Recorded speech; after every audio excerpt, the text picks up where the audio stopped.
This is Jason, and I'm with CommKeys. And we're here today to look at the Eaton Fire Collaborative. What is the collaborative? What can it do? What has it done? And what's its potential? Hopefully we'll answer those questions and quick little visit, as well as show residents of the resources that are available here in Altadena. With that being said, welcome. Now if you follow behind me, if I turn around, you'll see that there's a school. That's Andrew Jackson. That's actually the school that I attended kindergarten and first grade. So that's how close and personal all of this is for me. The home that I lived in for 23 years, my parents owned for 60 years, is literally blocks away. I used to walk here at 5 years old to school, kindergarten, first grade. Know this Woodbury Road like the back of my hand. So to see it become basically the heartbeat and the hub for restoration is cathartic, but to see the damage that was done is almost debilitating. So, as we said, let's take a look.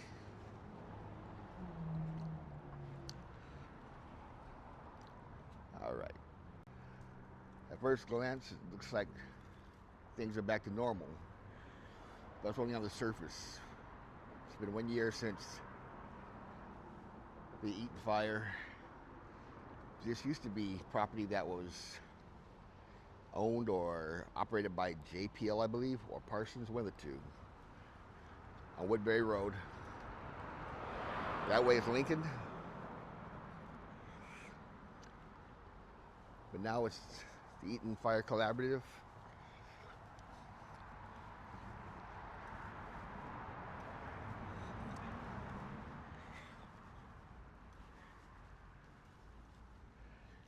Place for resources.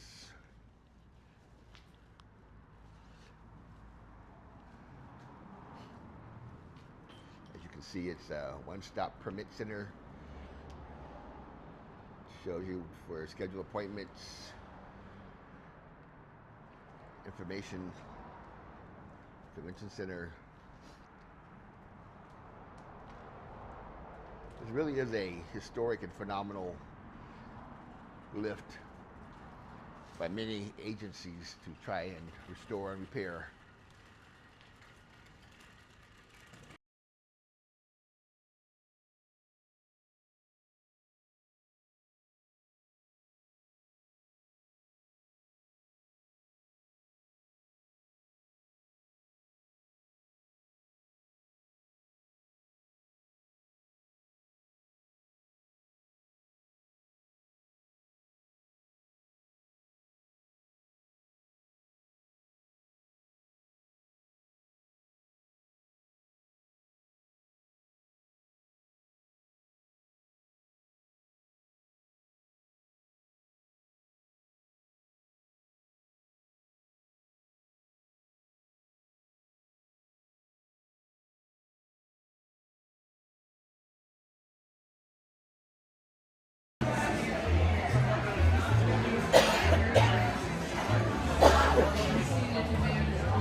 Asked where you were at. We asked where I was going. I said, I'm going to find Jason. So I guess, oh, maybe it might have been later. 618.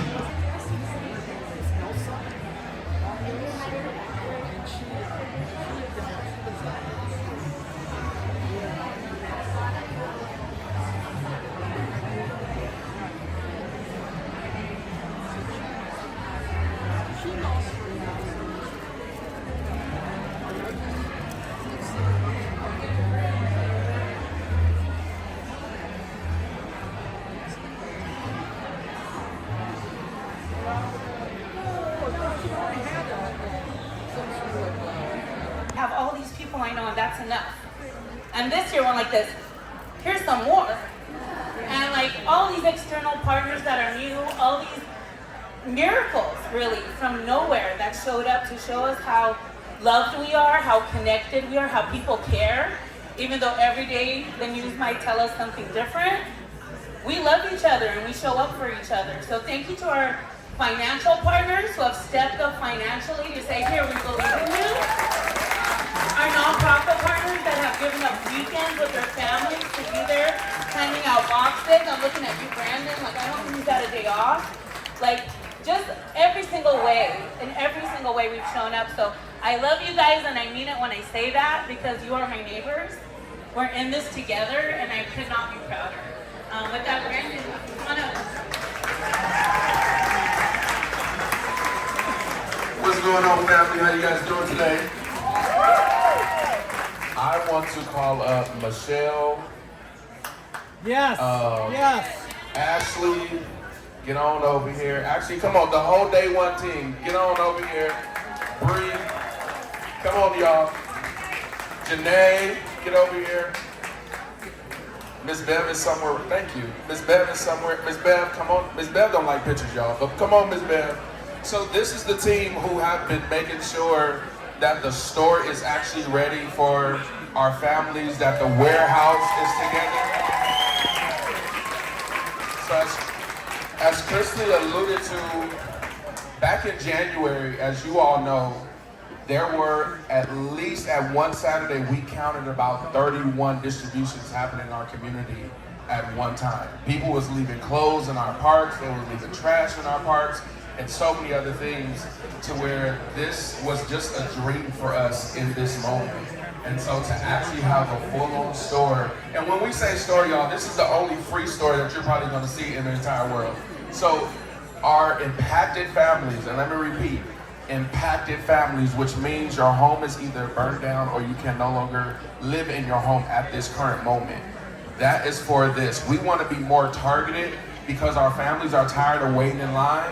They're tired of waiting in long lines, hot lines, and all the other kind of lines you can think of. And so this store is specifically for them. Also, we have a warehouse space. The warehouse space is a shared space. And so anybody in our community that is doing distributions, that want to come into the shared space, this space is for our community. We're very clear that every single thing that is in that warehouse is for our community and it is shared. And so if you're looking for a storage location, this is not the place for you. Everything in that warehouse is shared and is for our community so that our community can access the things. The thing that is important for us is that the community that is rebuilding right now, we want them to spend every single dime on the rebuild. We don't want them spending money on hygiene products or anything like that. We want them to spend every single dime on the rebuild, which is why all this is possible.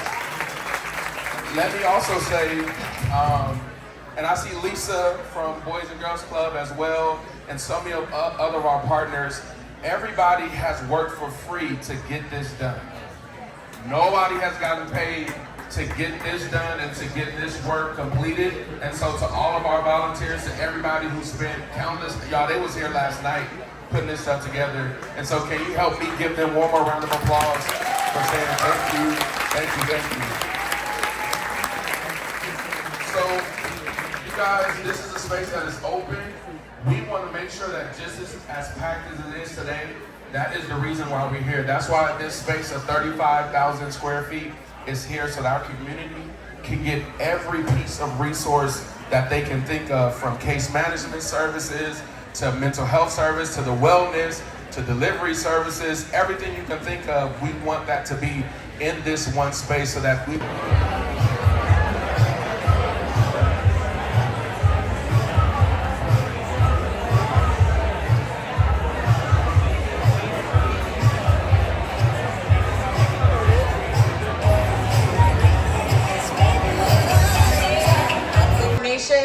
Brandon, I think, quoted there were 30-something donation sites on a Saturday that people had to hop from space to space.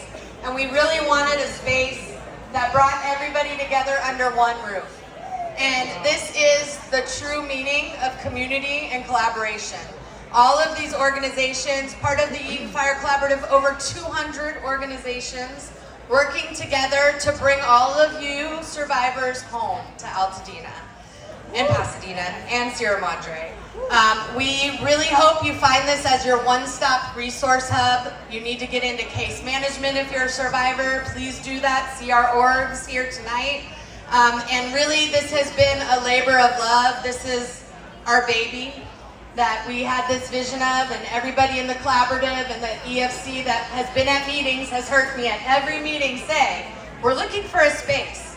We're looking for a space. And they're like, can she shut up? Stop talking about looking for a space. We found a space!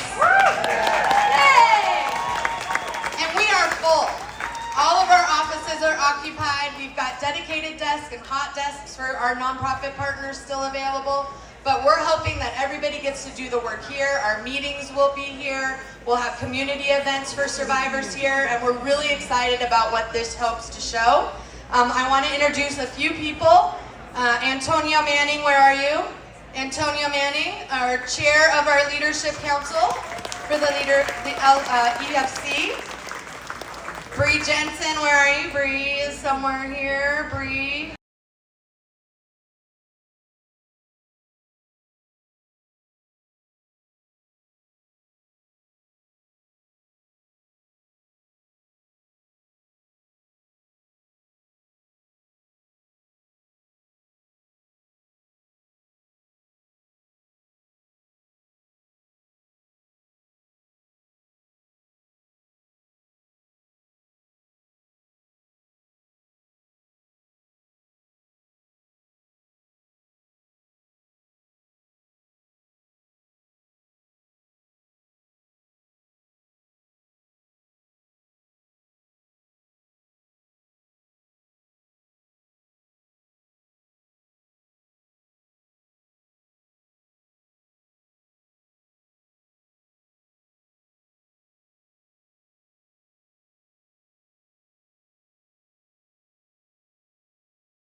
Something about John Muir is in my DNA. My father was class of 1939, 6 kids, an array of family members who all attended John Muir as our family school. I'm very proud of my high school for its involvement with the recovery from the Eaton fire. I'm proud that we're not just part of the city, we are a cornerstone of the city. I'm proud of the Principal Gray, for making John Muir a place that pride emotes from on a regular basis. These are the very streets that I would walk to Little League practice and my grandparents' house. And the way it felt a year ago to how it feels today, it's going to get good. It's going to get better. We're going to invest. We're going to make it worthy of the old Pasadena, Altadena 91001, 9103. Our ancestors come from good stock.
at 8:30.